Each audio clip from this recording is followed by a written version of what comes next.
Welcome to the bold analysis.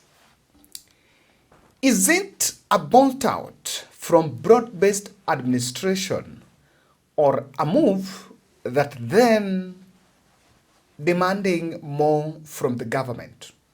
And in this podcast, we dissect the President Ruto's statement during Mount Kenya tour that has irritated Raila Odinga access, whether it's a very clear signal that Johos are walking out of the broad-based administration. I want to make it categorically clear. William Samoei Ruto's Mount Kenya tour is a clear warning sign to the Raila axis, who spent better part of 2025 lecturing the country about broad-based administration. In this podcast, my position was that what was clothed as a unity agenda was actually an ethnic mobilization scheme wrapped with hypocrisy and blackmail. And while Odinga found an opportunity to inject his people, to give his people job in government, William Ruto, on the other end, had seen an opportunity to mobilize ODM constituency to support the government after Gen Z protest. Ladies and gentlemen, allow me to repeat this. Opondo Kaluma and the like must not waste time and go lie to our mothers in the villages and appear in television stations talking about broad-based. It is not there. And in this podcast, I'll demonstrate to you that, do you know that while the president spent time in Western Kenya and Nairobi talking about the unity agenda with the Raila deal, that deal was a pork in Mount Kenya, and it was not sold. It was a pork in Saudi Arabia. It was not sold in the mountain. You want to you want to unite the country? Western unity, Nairobi unity. You go to Central Kenya, you make blah, blah, blah. Come on. We must get it right. And that is the message that the country must get. William Ruto never mentioned the broad-based shenanigans in Mount Kenya. In fact, it will not be easy. I want to say this. It will not be easy to play the Kikuyu ethnic card. In this podcast, I go on record as saying and denouncing the caucus from Raila Access who had been running antagonism politics. I denounced the statements from Dan Wanyama from Webuye West, standing 2 meters in front of the president talking about isolation. And I want you to look at this. In Laikipia, William Ruto that is when he tried to defend broad-based, and by saying, hii serikali inatutosha wote. And I found out that while in Nairobi, he says, tuko na Raila, tumeleta watu, sasa tuko wengi, iko broad. But in Mount Kenya, he avoided the word broad-based. If you have any clip, him talking about broad-based or talking about Raila deal, send it to us. You have my WhatsApp number. Send it to us. And in Laikipia, this is what he said. Nimesema ya kwamba tutaunganisha taifa letu la Kenya. Kila jamii, kila sehemu, kila county, kila dini tutaunganisha, kwa sababu umoja ni nguvu. Kutengana ni udhaifu. Tunaelewana? Na hii serikali mlinipatia nafasi ya kuunda hii serikali. Inatutosha sisi wote. Sio lazima mmoja aondoke ndio mwingine apate nafasi, hapana. Sisi wote tunateshea ndani ya hii serikali, kwa sababu hii ni serikali ya Kenya na kila mmoja wetu ni Mkenya. Kila mmoja wetu analipa ushuru. And I want to give you my confirmation, and I want to give you my assurance that no community is going to be left behind. No region is going to be left behind. No religion is going to be left behind. We are going to move together as one united, prosperous nation. After making that statement, probably the intelligence were trying to gauge. The next day, he was in Nyandarua. He was in Meru, if I'm not wrong. And he kept on saying, Mimi najua ni nyinyi mlinipiga. He changed the tone. And now said, because he understood that that broad-based is a betrayal tag, he now said, Mimi si mjinga and I know what I'm doing. Listen to this. Ndio kahawa inatuletea. Watu wa Meru hoye. Meru hoye. Munasema tuungane. Mimi nawaeleza ndugu zangu watu wa Meru. Tumekubaliana sisi wote ni ndugu moja. Na mimi nataka niwaeleze watu wa Maua. Hii serikali mimi naendesha. Si hii serikali ilitengenezwa na kura zenu? Ni kweli ama si kweli? Si nyinyi ndio mmenisaidia kuunda hii serikali? Mimi nataka niwahakikishie, mimi si wazimu, na mimi si mjinga, na mimi si mlevi. Najua ni kina nani walinisaidia nikaunda hii serikali, na mimi nataka niwahakikishie tutatembea pamoja. Mambo yenu mulinipatia, mambo ya kusomesha watoto nimepanga vizuri.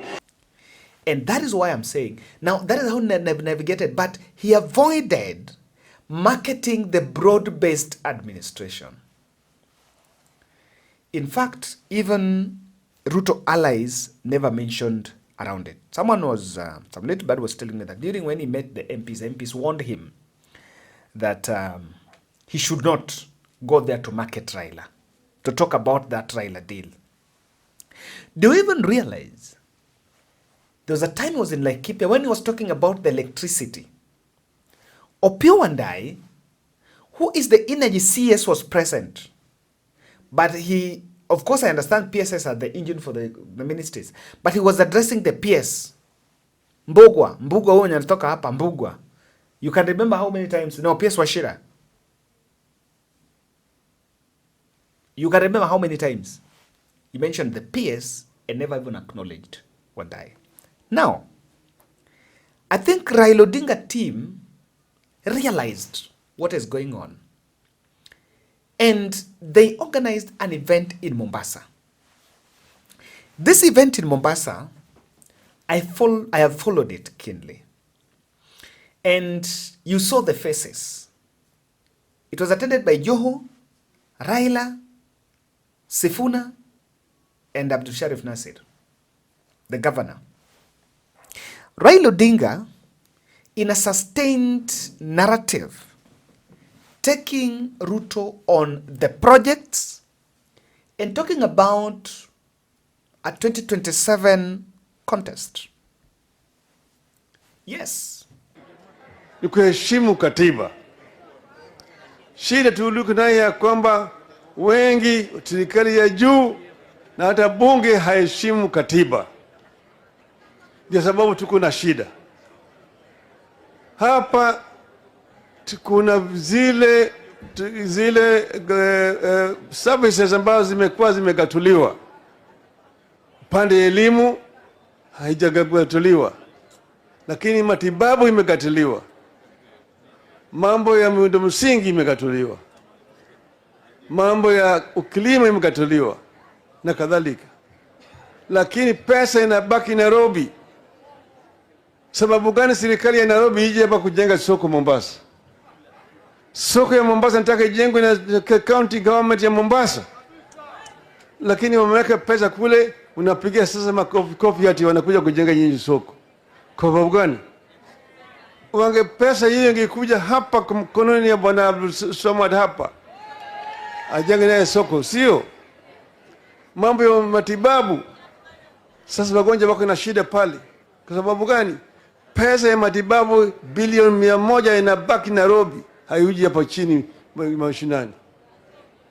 Hata hii pesa ya miundo msingi kama ile fuel levy wabunge wanakataa nayo.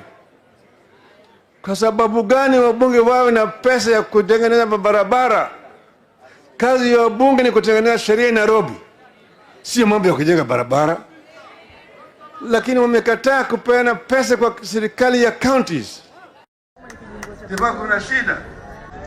Tunasema hatujaingia kwa harusi hii na serikali ili kusaliti wa Kenya. Sisi tumefanya Kenya ni muhimu zaidi kushinda watu binafsi. Wa Kenya mpaka waungane pamoja, wafanye kazi. Wakati uchaguzi ukifika, ODM itakuwa kwa kiwanja.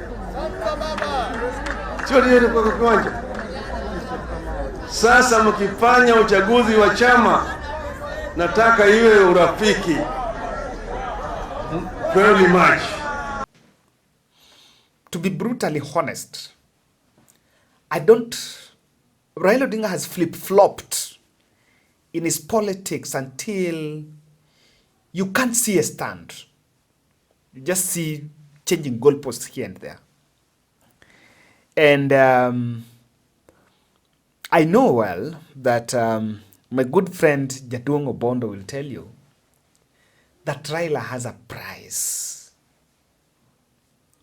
In politics, everyone has a price, and some of these statements could still be understood as increasing premium. Mtu anasema Ruto aongeze chai, ongeze the maintenance fee of the handshake. Remember, even this one's of sending him out is part of the maintenance fee.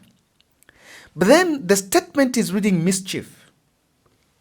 He's been a strong critic of Rigathi. He's not attacking Rigathi there, and took a swipe on this project. Something I really agree. The project's president is talking as a county government role. And I think someone should even go to court demanding that the president should be banned from launching markets. That's a county government role. Yes, I'm convinced. It should be so. And then he kept on reminding people of, I am not in government. However, I would want to remind Raila team, Kalonzo Musyoka is on the other side. Very weak, but determined. Any ODM isolation without merging the opposition force or the president is actually, without merging the opposition force, is actually supporting President Ruto. You can't isolate. Kalonzo has been crying about IBC. I was so disgraced to see Sifuna attacking Kalonzo on that. And I said, this ODM. You must also understand, Raila is under pressure from the Western Belt. Yes. Listen to Khalwale. President ameshikana na Raila. Nataka kumwambia nikiwa nyumbani kwamba tulikuwa katika State House, sisi viongozi kutoka jamii yetu ya Muluya. Nienda kama Roy, nimboreshe president ya Kulanjiri, manyina wa president, kwamba Your Excellency, we respect you. We voted for you. Mimi ndio nilikuleta Luyaland. Sasa sisi tunataka tukikutana na wewe tusizungumze mambo yenye unataka kufanya. Tuzungumze na wewe mambo yenye unafanya. Hizi barabara miaka imepita 3. The story is the same. Tutafanya. We have appealed to the president. Maneno ya tutafanya, mwaka wa kwanza imeisha, wa pili imeisha, wa tatu unaenda. Hiyo siasa sio siasa ya kutegemea. We want politics that deliver.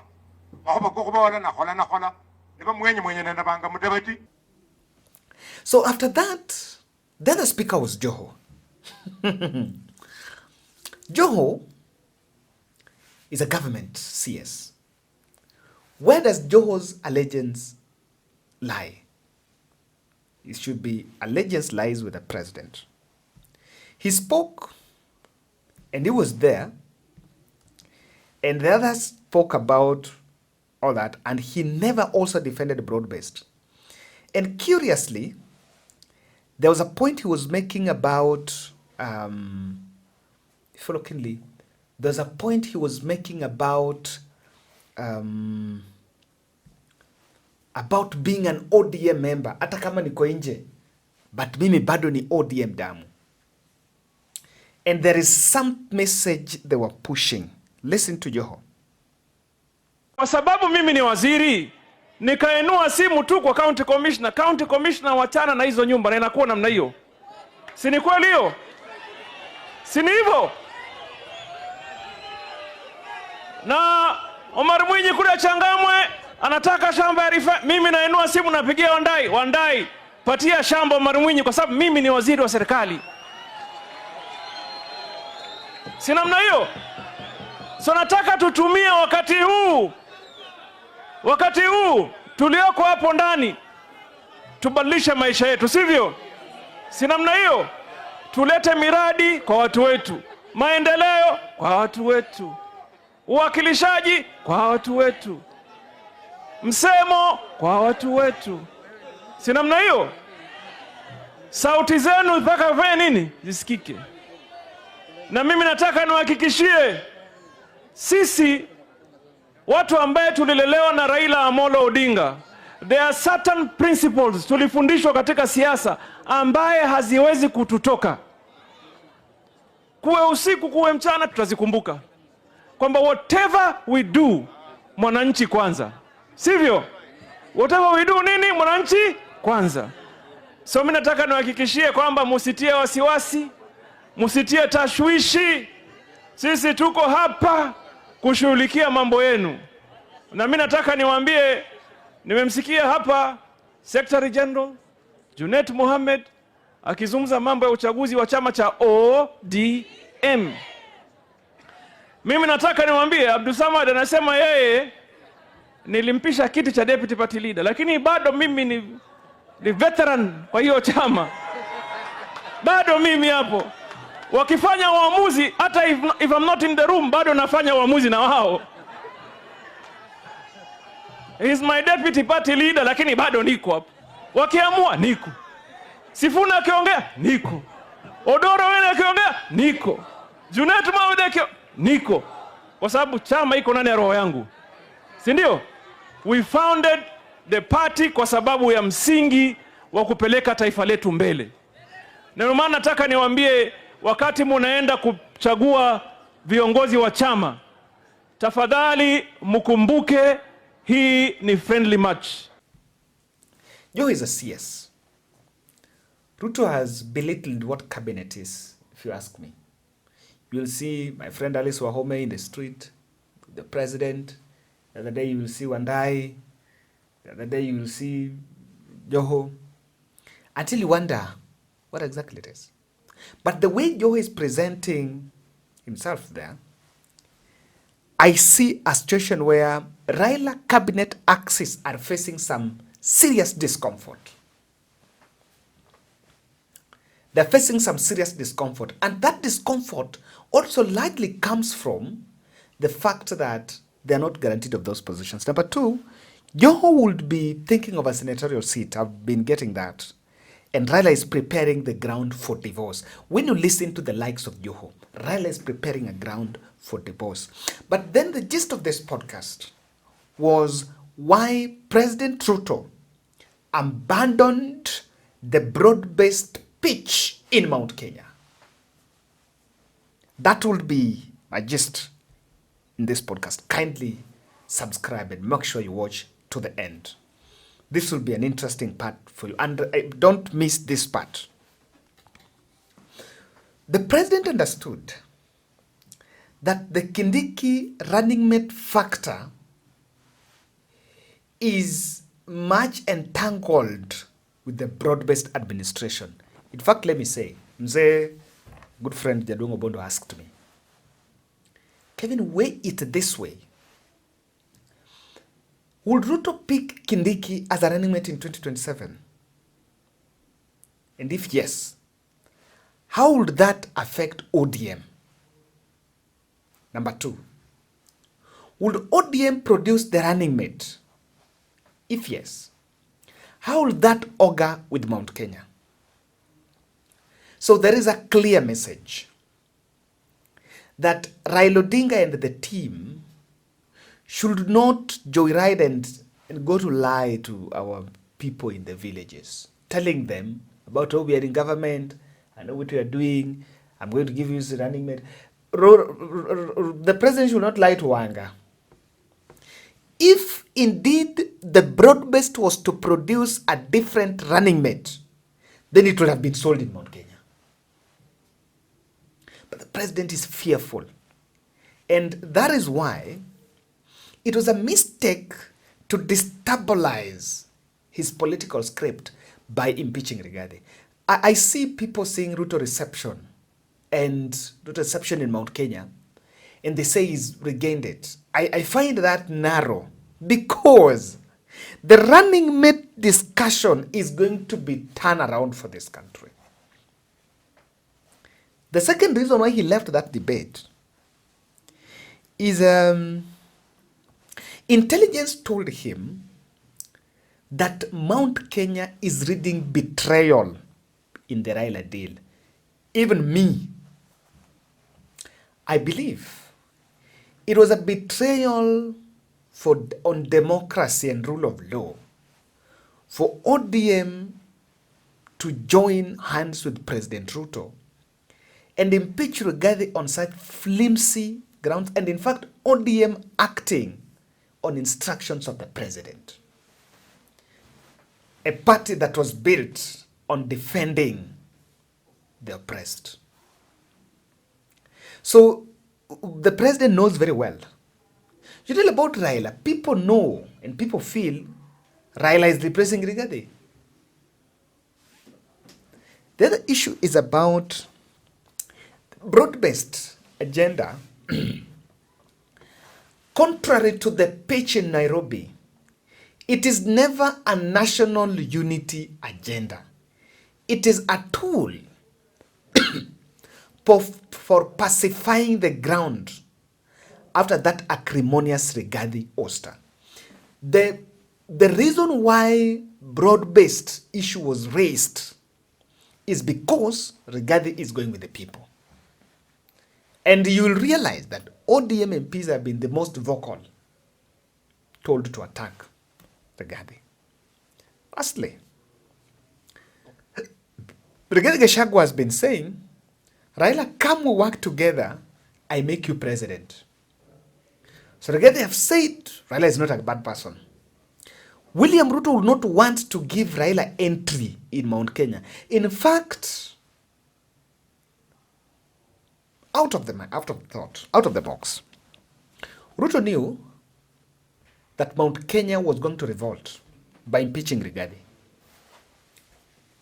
He knew that. But again, he weighed it and said, if Mount Kenya revolts and they use Raila to remove Rigathi, Raila will be the enemy. Because way before that impeachment, Kenyans had fallen out with the president, including those people from Mount Kenya. So Raila had a very good chance to work with Rigathi even without that impeachment. So to create that enmity, because he knows that if Odinga gets to Mount Kenya and gets the support from Mount Kenya, and he got 1 million, and I believe more, things are going to be tough for him. So it is part of the grant's plan to lock out the Raila deal. He never mentioned about Raila. I repeat, let us not lie to the country. The president is going to Kitui. Let him not lie to the country about that broad-based thing. Haiko. Thank you.